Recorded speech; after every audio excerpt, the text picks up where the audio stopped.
welcome and a really warm, hearty welcome to this first foreign ministers meeting under South Africa's G20 presidency. You have now arrived finally, and you may not believe this, to the most beautiful country ever to be made in the world. So welcome. It is significant that the G20 Leaders Summit later this year will be convened for the first time on African soil.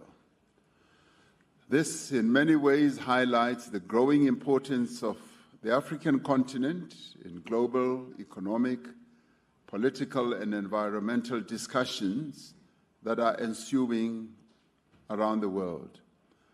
Africa is home to some of the world's fastest growing economies and in many ways faces unique challenges such as the impact of climate change, developmental needs that it has, and the effects of global trade dynamics. This summit's location underscores the need for African voices to be heard on critical global issues like sustainable development, the digital economy, and the shift towards green energy. It is a great opportunity, too, to promote greater collaboration between African nations and the rest of the world. But it is also a great opportunity for all of us as members of the G20 and invited countries to engage in serious dialogue. Geopolitical tensions and rising intolerance, conflict and war, climate change, pandemics, and energy and food insecurity do threaten an already fragile global coexistence. These challenges are interconnected. They require responses that are inclusive and responses that should be well coordinated through various forums such as the G20. Yet there is a lack of consensus amongst major powers, including in the G20, on how to respond to these issues of global significance. Extreme poverty and growing inequality within and among nations weigh heavily on the conscience of the world. We are just 5 years away from 2030, the deadline for achieving the Sustainable Development Goals as adopted by our United Nations. As the international community, we committed ourselves to this very ambitious agenda to end poverty and hunger, to protect our planet, to achieve greater equality, also gender equality, to have universal education, health coverage, and to promote decent work and sustainable economic growth. Our commitment to achieve these targets, we must not waver from trying to achieve them. The nations of the world look to the G20 for leadership, for inspiration, and for guidance on the most pressing issues confronting our world, more so now at this time in the history of our world. Just as cooperation supported the progress of early humans, our modern-day challenges can only be resolved through collaboration, through partnership, through dialogue, and through solidarity. This is why South Africa has placed as its theme for the G20 the issues of solidarity, equality, and sustainability. These are at the center of South Africa's presidency of the G20. We would like our G20 presidency to be one in which all voices are heard and in which all views should count. The G20 represents over 2/3 of the world's population. Its decisions and policies reflect the needs and aspirations of all who form part of the G20 family. The G20 must also seek to reflect the needs and aspirations of all people who call this planet their home. This year marks 80 years since the United Nations was founded and the UN Charter was adopted. The United Nations was established to reaffirm fundamental human rights, to promote social progress, and to save successive generations from the scourge of war. While these essential goals of the United Nations remain, the world has changed in fundamental ways. The UN must also change accordingly. We continue to call for the UN Security Council, the multilateral trading system, and the international financial architecture to be realigned, to be reformed, to make them more representative, more agile, and more responsive to today's global realities. As the G20, it is critical that the principles of the UN Charter, multilateralism, and international law should remain at the center of all our endeavors. It should be the glue that keeps us together. The conflicts between Russia and Ukraine, conflicts that's raging in the eastern part of the Democratic Republic of the Congo, in the Sudan, in the Sahel, and in Gaza, continue to exact heavy human toll and heighten global insecurity. South Africa welcomes the ceasefire agreement reached between Israel and Hamas as a crucial first step towards ending the severe humanitarian crisis faced by the Palestinian people in Gaza. This ceasefire must lay the basis for a just and lasting peace in line with UN resolutions, in line with international law and internationally agreed parameters. As the G20, we must continue to advocate for diplomatic solutions to conflicts. Our own experience as South Africa is that the peaceful resolution of conflict through inclusive dialogue is the foremost guarantor of sustainable and lasting peace. So, Your Excellencies, the climate crisis is no longer a threat. It is a catastrophic reality that all of us in the world must face.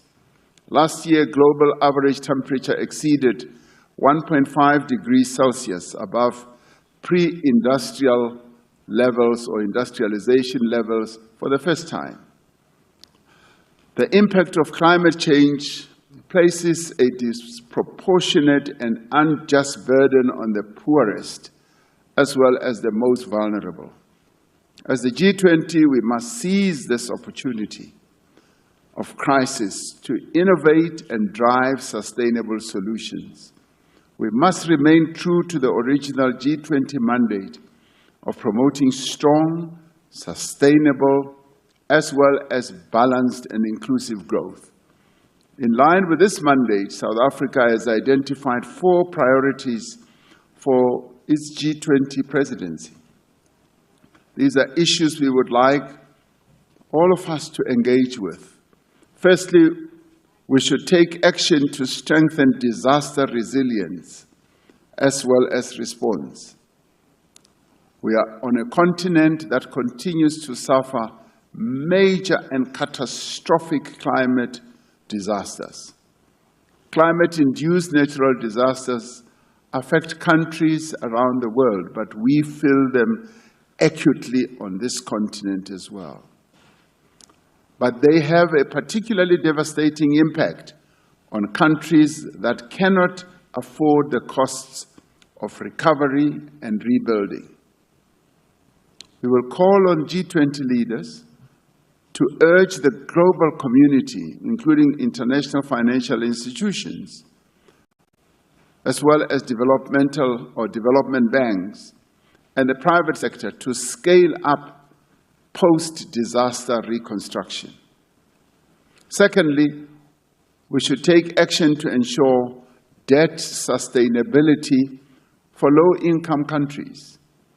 Developing economies are currently experiencing the highest borrowing costs in nearly 2 decades. The Secretary General of the United Nations says that poor countries pay up to 8 times more than your more developed economies when it comes to servicing their debt.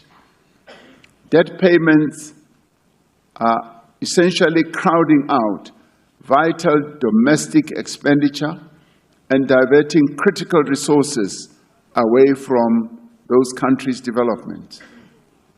More than 3.3 billion people live in countries where interest payments of debt exceed the payments or expenditure that is made for education and health as well.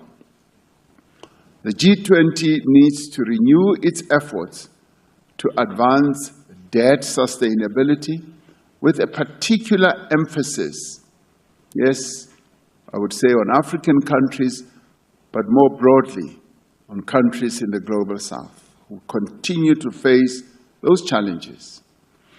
Thirdly, we believe that it is important to mobilize finance for a just energy transition. Although climate change affects developed countries as well as developing economies alike, the impact is uneven. Every nation has a responsibility to contribute to global climate effort in line with the principle of common but differentiated responsibilities and respective capabilities. Those most responsible for climate change do have a duty and a responsibility to support those least responsible. G20 leaders should secure agreement on increasing the quality and quantity of climate finance flows to developing economy countries. Now, this is not new. The world has been dealing with these matters in various forums, and we do believe that the G20 forum is a very credible forum to take these discussions forward. And this includes strengthening multilateral development banks, enhancing and streamlining support for country platforms such as the Just Energy Transition Partnership, which a country like South Africa entered into with its partners, as well as other countries who have followed suit, and also with a view of leveraging private capital more effectively as we address this just energy journey. Fourthly, we will seek to harness critical minerals for inclusive growth and sustainable development. We will champion an inclusive G20 framework on green industrialization and investment to promote value addition and beneficiation of critical minerals. And this we will do with a view of ensuring that the benefits flow mutually to all. And we're not talking about a one-dimensional benefit only. All should benefit. In other words, both the South and the North should be able to benefit. South Africa will seek to take forward the recommendations of the 2024 report of the United Nations Secretary General's panel on critical energy transition minerals. Now, long before our freedom was won, South Africa's founding father, Nelson Mandela, spoke of a society in which all persons lived together in harmony and with equal opportunities. This universal aspiration is reflected in the UN Charter. As a premier forum for international economic cooperation, the G20 needs to play a leading role in the global agenda for people, planet, and prosperity. As we strive towards a common purpose, I think it is important that we should remember that cooperation is our greatest strength. Let us seek to find common ground through constructive engagement. Through the G20, we should be able to set the coordinates of a new course for human progress, one that is founded on solidarity, equality, as well as sustainability. In the end, we will find that through solidarity, we've been able to make progress as humanity. Through fostering equality, we've been able to be real humans. And through engendering sustainability, we have a better future as humans on this planet ahead of us. This task is now in our hands as the G20 family, and I do believe the various meetings we are going to hold throughout the year, this one being one of the key ones, will lead us in the direction that we all seek to move in. So I thank you, and once again, I welcome you dearly to South Africa. Thank you very much.